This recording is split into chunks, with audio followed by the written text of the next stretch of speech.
मतलब मैं एक चीज़ जो पहले मैं बताना चाहूँगा वो रिवीजन के पहले कि हम जो मैम के पास पढ़ते थे ना, उससे हमारा एक और बहुत अच्छा फ़ायदा हुआ था कि हमें फिजिक्स और केमिस्ट्री में मतलब ज़्यादा टाइम देने का मौका मिल गया। हमें खुद से बायोलॉजी नहीं पढ़ना पड़ा, तो मैम बहुत अच्छे से समझा दे रही थी हमें, तो हमें फिजिक्स और केमिस्ट्री में बहुत ज़्यादा टाइम देने का मतलब चांस मिल गया।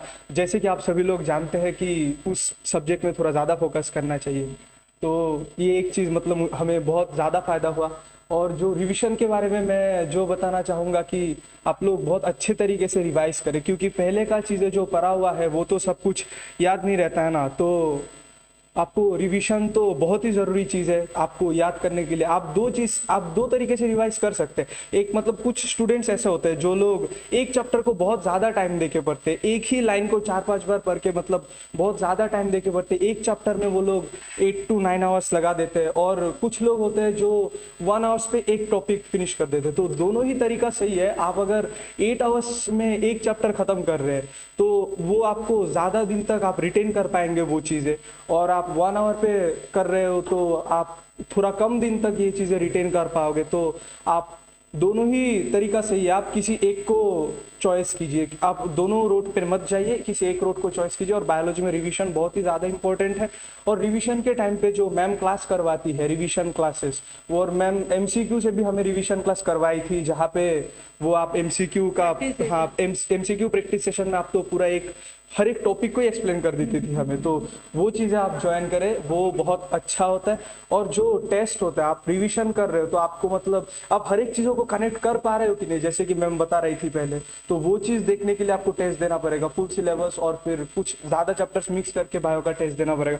और आप टेस्ट मिस मत कीजिए, जैसे कि हम कभी टेस्ट मिस नहीं किए हैं, जैसे कि मैं तो कभी भी टेस्ट मिस नहीं किया, तो आप लोग भी टेस्ट मिस मत कीजिए। और मैं जो वो तरीका बता रहा था आपको, उस 2 टाइप से आप पढ़ सकते हैं। और एग्जाम के पहले तो आपको वैसे भी 1 आवर 2 आवर से ही रिवाइज में एक चैप्टर को रिवाइज करना पड़ेगा, और उससे पहले तक आप दोनों ही तरीका फॉलो कर सकते हैं।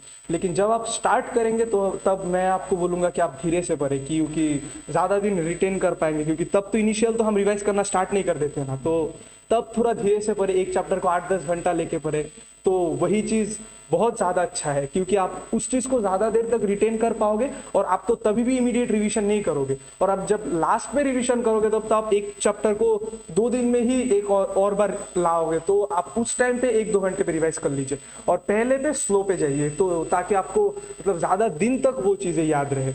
और आप लोग मैम के बात बहुत अच्छे से फॉलो करें, और सर के भी बात बहुत अच्छे से फॉलो करें। और मैम जो चीज़ें पढ़ाती है, आप मतलब खुद का दिमाग मत लगाइए कि ये हमको नहीं चाहिए या हमको चाहिए। आप मतलब उनको आपसे ज़्यादा पता है, तो आप उन पर बिलीव रखिए। और हर साल इतने स्टूडेंट रिजल्ट कर रहे हैं, तो वो सभी इन लोगों को सुन के ही कर रहे हैं, तो आप भरोसा रखिए और इन लोगों को सुनिए और अच्छे से पढ़िए, और रिवीजन भी बहुत अच्छे से करो। और आपको अगर कोई ज़रूरत है रिवीजन का, तो आप मैम से पूछ लीजिए, सर से पूछ लीजिए। जैसे कि वो लोग तो हमसे मतलब बहुत ही ज़्यादा जानते हैं, तो हमसे ज़्यादा ना पूछ के आप सर या मैम से ही पूछ लीजिए आप कैसे रिवाइज करेंगे, और वो लोग जैसे बोलते हैं आप लोग वैसे रिवाइज कीजिए, वही आपके लिए मतलब बहुत अच्छा रहेगा। And best of luck to you all. आप लोग बहुत अच्छे से पढ़ाई करें, रिवाइज करें, और बहुत अच्छा रिजल्ट करें। और हाँ, और सबको मतलब आपके फैमिली को भी अच्छा लगेगा अगर आप लोग अच्छा रिजल्ट करते हैं, और टीचर्स को भी बहुत अच्छा लगेगा आप लोग अच्छे रिजल्ट करते हैं। तो ऐसे ही मैं बताऊंगा, आप बहुत अच्छे से पढ़ाई करते रहे। Thank you ma'am.